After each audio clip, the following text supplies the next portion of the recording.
Max here, and today welcome back to another episode of Hashtag Talk Tottenham, the series where I take your guys' comments on Twitter, I put them into a video, we have a little speak about them, I tell you my thoughts, you leave your thoughts down below in the comment section. And just before I do jump into this video, there's a bunch of shirts behind me by My Football Factory. They're really good quality, I showed them in a previous video, and if you're interested, go check out links in the description. It's a cheap, good quality football website. I wouldn't advertise them if the shirts weren't good quality, because a lot of you guys have been asking. So go over there, use Duo if you buy two, and let's get into the video. So before I jump into the questions and the comments you guys have sent through, let's have a little discussion about the game that obviously just happened. Spurs beat Southampton 2-1 at Hart Lane. 10 games unbeaten at Hart Lane. 10 victories, may I add. And I think that is absolutely incredible. What a season we're currently having.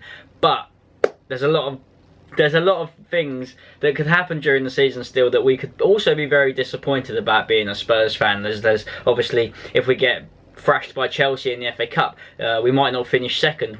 Do we bottle it? If we bottle it, are Spurs going to bottle it? There's plenty of questions that obviously loads of people can ask, and obviously Tottenham need to give us the answer. It's the best team I've seen personally in my life, and that's obviously with Bale, Modric, the likes of Robbie Keane, Berbatov, like that sort of team. This is the best team, not in terms of individuals. I mean, you could say individuals. There's bright talents. There's obviously Ali, Rose. It's a young squad. It's like average age of 24, 25, I believe. One of the youngest in the Premier League. I will be talking about some of the players that we could bring in, and obviously where we could strengthen the side.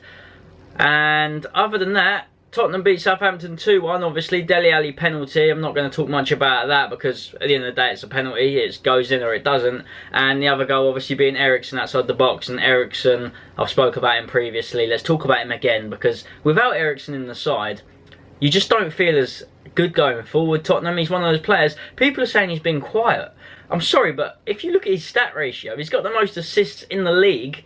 And I'm sure he's got plenty of goals. I know Ali's got 14, and that is just mind-blowing. The triangle of Eriksen, Son and Kane. Eriksen, Ali and Kane is mind-blowing. I mean, obviously Son's got a few. Before I don't talk about him, he got 3 against Millwall. Maybe didn't do too well against Southampton. Let's jump into the first comment. So the first comment is from Kieran. It says, how well do you feel Winks played on Sunday? Should he be starting more for us? And my answer to your question is yes. I do think Harry Winks should be starting more. He's growing up very quickly. I think he's actually older than Dele Alli. I think people actually forget that. But regardless, the guy is unbelievably talented. He doesn't give the ball away. He just looks so comfortable when he's on the ball. Unlike when we used to have Tom Carroll, you feel like he'd get pushed off or lose the ball or not have the vision. Tom Carroll's got everything different to that. He's got the other side of his game to Tom Carroll. That's why we got rid of Carroll. He can pick a pass like he'd shown against Ali. The one for Ali against Everton. That pass was exceptional. He obviously gets involved. He's not afraid to put a challenge in. And that's why he gets changed for like Wanyama, because obviously Wanyama's a big physical threat. He's going to start. But Winks, he can throw his body on the line as well. I think players don't expect him to get stuck in. So he will claim his place. It's just the players in front of him, Dembele, Wanyama, and then if you're going obviously attacking wise, Ali, Eriksen, Son, who's he going to be put in place of? It's a good dilemma to have because he's a brilliant player. Louis Buckle says, an Arsenal comment here now. Let's talk about it. Why not? What do you think about Arsene Wenger? Do you think it's better for Spurs if he stays? Now, it's Spurs related, so I might as well talk about him as much as we don't want to. I want him to stay. I'd love him to stay. Give him another 5-year contract. I think that would be brilliant. At the end of the day, Arsenal are doing shocking at the moment. They're on the down. Spurs are on the up, as you can tell by the league. But the one thing that annoys me is Arsenal are still there. They're still purring around, they're still pouncing around us, and it just annoys me. Like, can't they just have a bad season where they don't finish Champions League? And hopefully this is the season for that. I mean, how beautiful would that be if Arsenal don't get Champions League? I mean, that would be Arsene Wenger going at the end of the season for sure. Surely.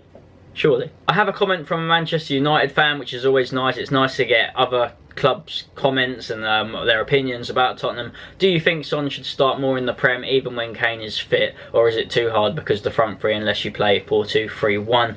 Now, regardless of formation or whatever we play, Ali, Eriksen, Son, I keep saying Son, I mean Kane, the magic triangle, they're always going to be involved no matter what. So it's where do you put Son after that? Because do you put him on the wing? It's a bit of a tricky one. I love seeing Son come off of the bench, and as you can tell from the game against Southampton, he just wasn't, like, he played okay, but I think that would be being nice. I just feel when he comes off the bench, he's a different player. He's yet to proper do it for me, Son, but he's a great player to have. I love him. I genuinely really like him. It's just we play better when we start Eriksen, Ali and Kane. I spoke about this one at the start and it's Delhi edition. He says, thoughts on our 10-game win streak at Hart Lane. It would be brilliant if Spurs can carry this on, obviously. That would be going without saying.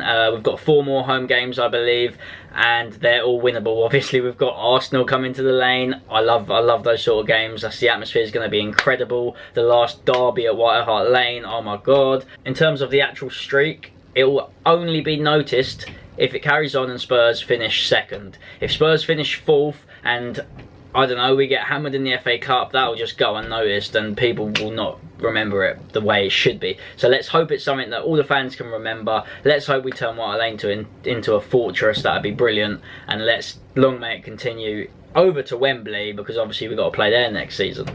Dan Campbell says, did you think Tottenham would bottle it when they were 2-1 up? He says 2-1 down, but I know what he means.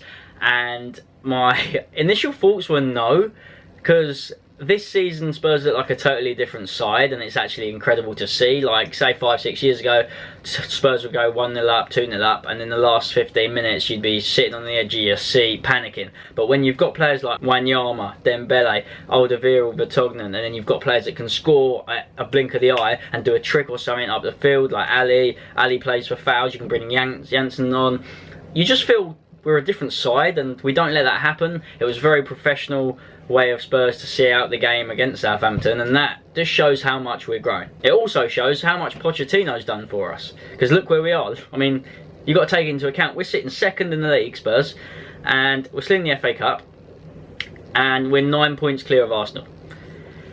I mean, if that's not good at the moment, then what is? Niall says, looking forward to the Burnley game. It's going to be difficult for us away, so should we play Janssen or Sonny? Now, I was on a podcast the other day. If you haven't seen that and you'd like to see me on a podcast, it's if you go on the iTunes store and search E_Spurs, it's this podcast. They do one weekly on there after each game. It's worth checking out.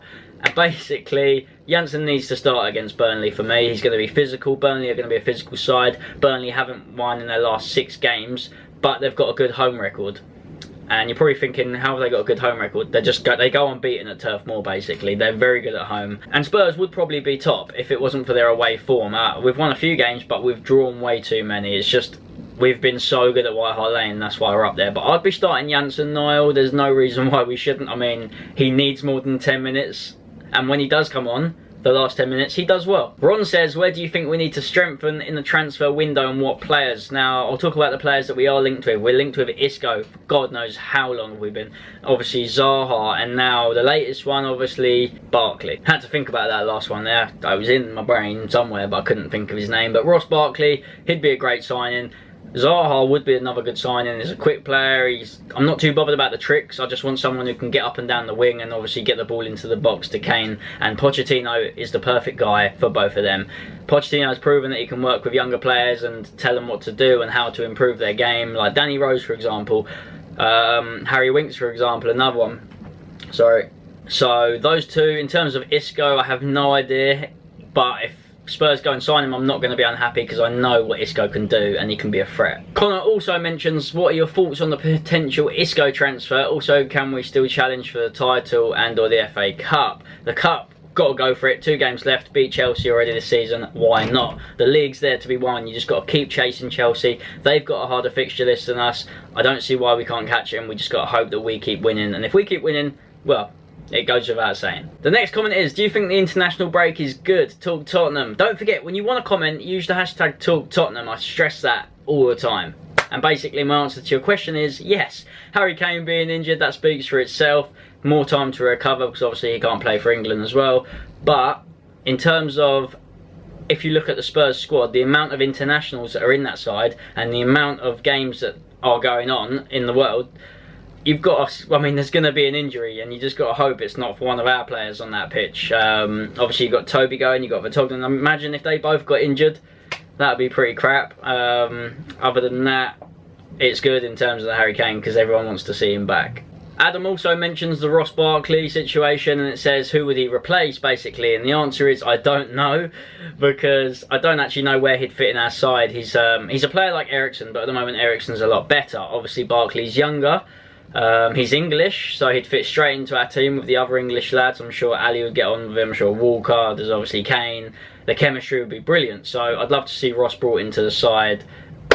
And like I've said, Pochettino can do his magic. On to my final comment, and that is from Joe. And it says, how long do you think it'll be until Winks breaks into the side? Always impressed when he comes on off the bench. And I've spoke about this already. I know I probably should read these comments a bit more before I pick them. But Joe, we'll end on this one. I'm a massive fan of Harry Winks. I'm a massive fan of the way Pochettino uses him in the side. And he's not afraid to get himself about and get a challenge in there and basically show him what he can do for the side. The fans love him, and that's what we want to see.